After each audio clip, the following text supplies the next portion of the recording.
अस्सलाम वालेकुम वरहमतुल्लाहि व बरकातुहू। आज हम जानेंगे सदका करने के 10 बड़े फ़ायदे। वैसे तो सदका करने के बहुत सारे फ़ायदे हैं, लेकिन हम 10 फ़ायदे के बारे में बात करेंगे।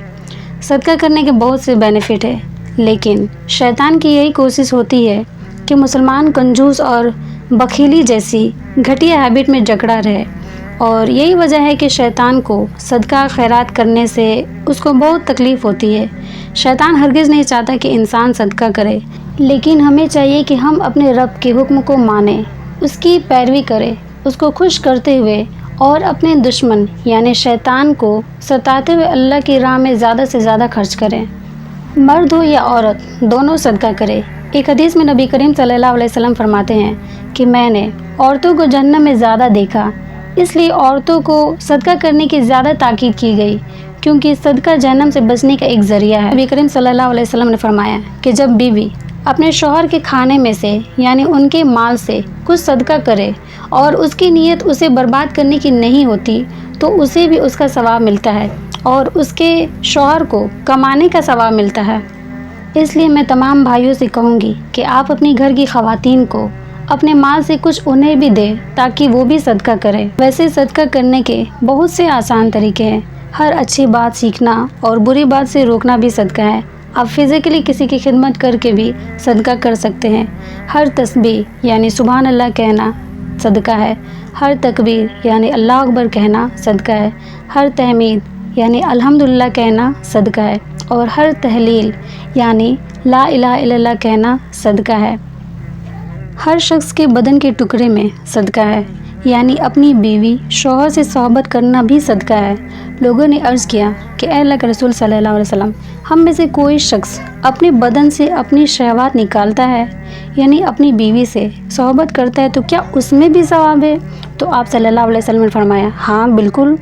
जिस तरह से वो हराम काम में अपने आप को सर्व करता है तो उसे गुनाह मिलता है, ठीक उसी तरह अगर वो हलाल काम में अपने आप को सर्व करता है तो उसका सवाब मिलता है। अल्लाह ताला कुरान मजीद में फरमाता है कि ए नबी, आप उन लोगों के माल से सदका ले लीजिए ताकि वो इंटरनल और एक्सटर्नल पाक हो, और उनके लिए दुआ कीजिए, क्योंकि आपका दुआ करना इनके लिए सुकून का सबब बनता है। यानी सदका करने से अल्लाह ताला हमारे इंटरनल और एक्सटर्नल को प्योरीफाई करता है। माल को सिर्फ जमा करने और उसमें से सदका ना करने की वजह से ही बहुत सारी बुराइयां पैदा होने लग जाती है।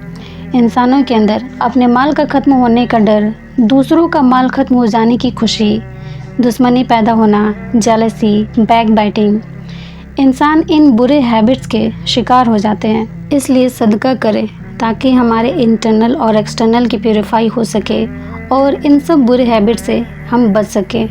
अल्लाह ताला फरमाता है कि जो माल मैंने तुम्हें दिए हैं उसमें से तुम सदका कर लो, उससे पहले कि तुम्हें मौत आ जाए और तुम थोड़ी देर के लिए मोहलत मांगो।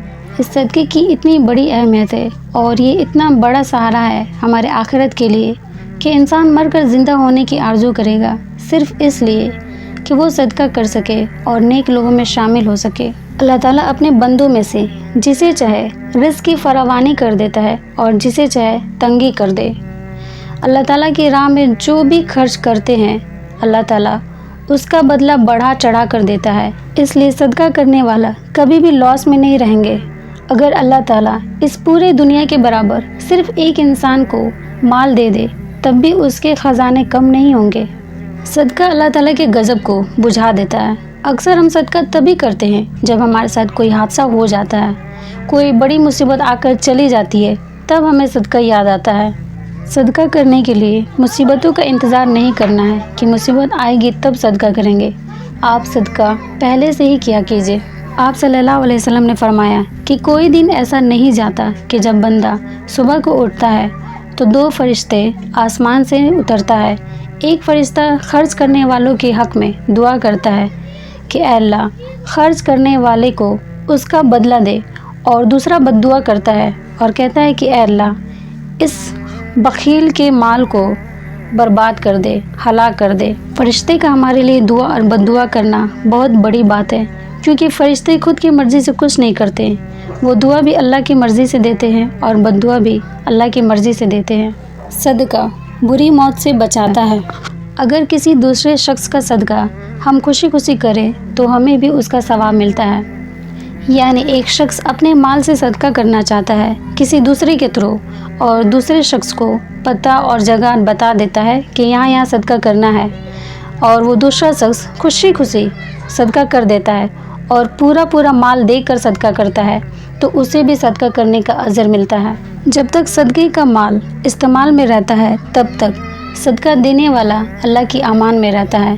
یعنی کوئی مسلمان کسی دوسرے مسلمان بھائی کو کوئی کپڑا پہناتا ہے تو وہ اللہ کے امان میں اس وقت تک رہتا ہے جب تک اس کپڑے کا ٹکڑا بھی باقی رہتا ہے۔ آپ صلی اللہ علیہ وسلم نے فرمایا کہ جب کوئی آدمی صدقہ کرتا ہے تو وہ 70 شیطانوں کے جبڑے کو توڑتا ہے۔ ایک حدیث قدسی ہے جہاں آپ صلی اللہ علیہ وسلم کہتے ہیں کہ اللہ تعالیٰ فرماتا ہے کہ اے ابن آدم، تو خرچ کر تو میں تجھے دیے جاؤں گا۔ اللہ تعالیٰ نے پرومس کیا ہے خرچ کرنے والوں سے کہ تو خرچ کر، میں تجھے دیے جاؤں گا۔ اب خرچ کرنے والے کے مال میں اللہ تعالیٰ کیسے برکت ڈالتا ہے، اس کے مال کو کیسے بڑھاتا ہے، یہ تو خرچ کرنے والا ہی جان سکتا ہے۔ اسلام میں صدقہ اور خیرات کرنے کی بہت زیادہ اہمیت ہے اور یہ بہت بڑی اصلاح کا سبب ہے۔ اس لیے اللہ تعالیٰ سے میری دعا ہے کہ اللہ تعالیٰ ہم سب کو زیادہ سے زیادہ صدقہ کرنے کی توفیق عطا فرمائے۔